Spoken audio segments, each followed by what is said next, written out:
অধিকাংশ মুআল্লিম ব্যবসা করে, যেটা এখানে দাঁড়িয়ে এনামুল সাহেবও বলেছেন, আমি শুনছি কথাটা। কিন্তু আপনি হজ করতে গেছেন, হজটা যেন কবুল হয়, আপনি মুআল্লিমের পিছনে লেগে থাকবেন না চেষ্টা করবেন আমার হজটা কবুল হোক?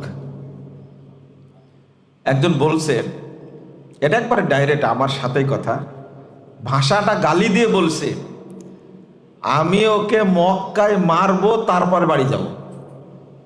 মনে করেন খুব বিরক্ত করে, যাই হোক আমি মুখ চেপে ধরেছি, ভাই এভাবে বলতে হয় না। বলছে না, আমি আবার হজ করব।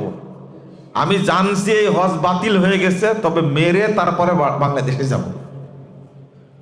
তাহলে মানুষটাকে কি পরিমাণ কষ্ট দিয়েছে আমি জানি না, উনি পরে হজ করেছেন কিনা, আল্লাহ তৌফিক দিয়েছেন কিনা।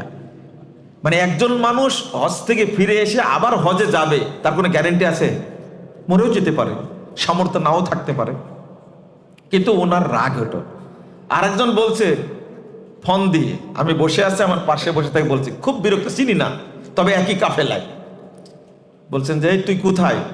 আমি তো পাথর মারতে আসছি। আচ্ছা, শয়তানকে পাথর মারা লাগবে না, মুআল্লিম মালকে হবে, তুই তাড়াতাড়ি চলে আয়। এটা আমার নিজের শোনা, চিন্তা করেন। কিন্তু এখানে আমার প্রশ্ন আছে। আমি দেখেছি মুআল্লিম খুব সুন্দর ব্যবস্থাপনার চেষ্টা করছে, কিন্তু 15 লাখ টাকা প্যাকেজে হজে গেছেন, সব ঠিক আছে।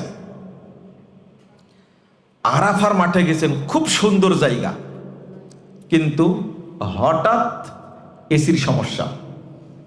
এটা কার দোষ বলেন? কার দোষ? নিঃসন্দেহে 99% মানুষ দোষ দিবে কার? এটা মুআল্লিমের দোষ। এটা কি আসলে মুআল্লিমের? শেষে কি করলেন? ওই হাজিগুলোকে গরমে থাকতে পারছে না, আর 15 লাখ টাকা প্যাকেজ, বুঝেন তাহলে 3 জনের হজ হবে, একাই গেছে। আর আরেকটা হলো 25 লক্ষ টাকা প্যাকেজ, হজে গেছে, সেম ঘটনা। তাদের আরাফার মাঠে কি করলেন? বাসের মধ্যে বসে আরাফার মাঠে দোয়া করলেন। তারা তো বাহিরে থাকতে পারবে না, এসি নষ্ট। আচ্ছা বলেন, এইটা আকস্মাৎ বিপদ না মুআল্লিমের সমস্যা? এটা আমরা কেউ জানি না। এই ধৈর্যটুকুর নামই হজ। আপনি তখন একটা 14 গোষ্ঠী উদ্ধার করে দিলেন, 25 লাখ টাকা নিয়েছো তুমি, আর এসি নষ্ট কেন? আগে ঠিক করতে পারোনি, তাৎক্ষণিক সমস্যা। আর একটা হলো আরাফা থেকে মুজদালেফা 13 কিলোমিটার রাস্তা, কি নাই? বাস দিবে না, হাঁটতে হবে এখন। এবার কি করবেন আপনি? এটাও মুআল্লিমের সমস্যা।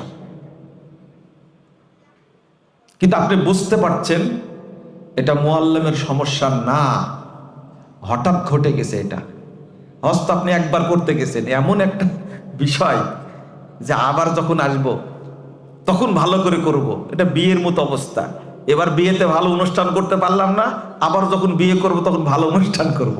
বিষয়টা কি এরকম হয়? বিয়ে কয়বার হয়?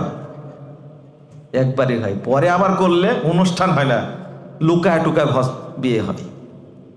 আমি আপনাকে বোঝাতে চাচ্ছি ওই বিষয়টাই। হজ ফরজ কয়বার? কয়বার? একবারই ফরজ।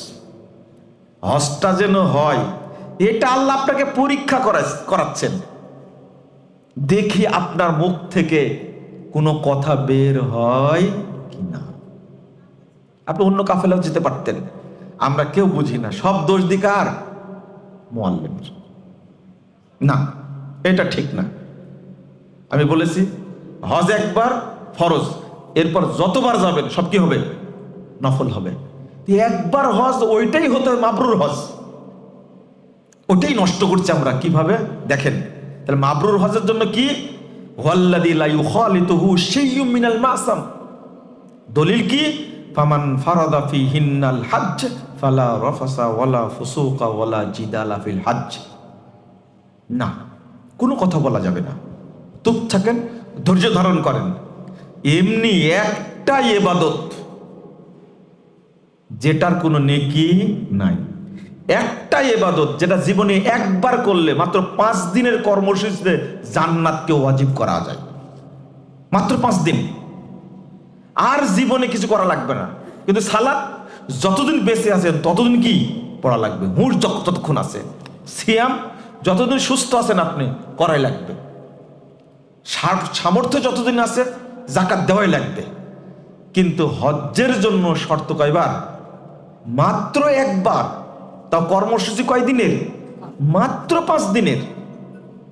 আল্লাহ আপনাকে বলেনি বারবার হজ করো তুমি, ফরজ একবার। এই একবার আপনি একবারেই 5 দিনে জান্নাত কিনবেন, আর কোনো ধৈর্য ধরবেন না, কোনো পরিশ্রম করবেন না, কষ্ট করবেন না, এটা কি হয়? এই জন্যই হজকে বলা হয়েছে আফজালুল জিহাদ আল হাজ্জুল মাবরুর। রাসূল সাল্লাল্লাহু আলাইহি ওয়াসাল্লাম বলছেন যত জিহাদ আছে তার মধ্যে সর্বশ্রেষ্ঠ জিহাদ হলো মাবরুর হজ। আপনি যাবেন কোথায়? জিহাদ করা লাগবে না, আপনাকে চেপে থাকতে হবে। আমি জান্নাতে যাব এই জন্যই এসেছি, যা খাওয়ার কষ্ট হয়েছে, মুআল্লিম কষ্ট দিচ্ছে, মুআল্লিম হিসাব দিবে, শেষ। এখানে যদি মুআল্লিম ত্রুটি করে থাকে আল্লাহর সামনে কাকে দাঁড়াতে হবে? মুআল্লিমকে দাঁড়াতে হবে। আর সবচেয়ে বড় বিষয় হলো তাকদীরকে কি বিশ্বাস করি না আমরা? হ্যাঁ, বিশ্বাস করি? মনে হয় না। আগে তাকদীরকে সাথে নিয়ে যাবেন, তাহলে সব। আমি প্রত্যেক হাজিকে একটা দোয়া শিখাই দিই, আপনাদেরও বলি, একটা বলবেন, আল্লাহ তুমি আমার হজকে কবুল করো, বলেন তো।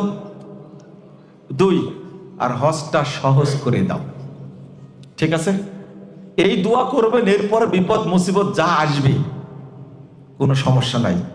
সব কোথায় লেখা আছে? আল্লাহ তার কিতাবে লিখেছেন, কারণ আমি তো প্রস্তুতি নিয়ে এসেছি।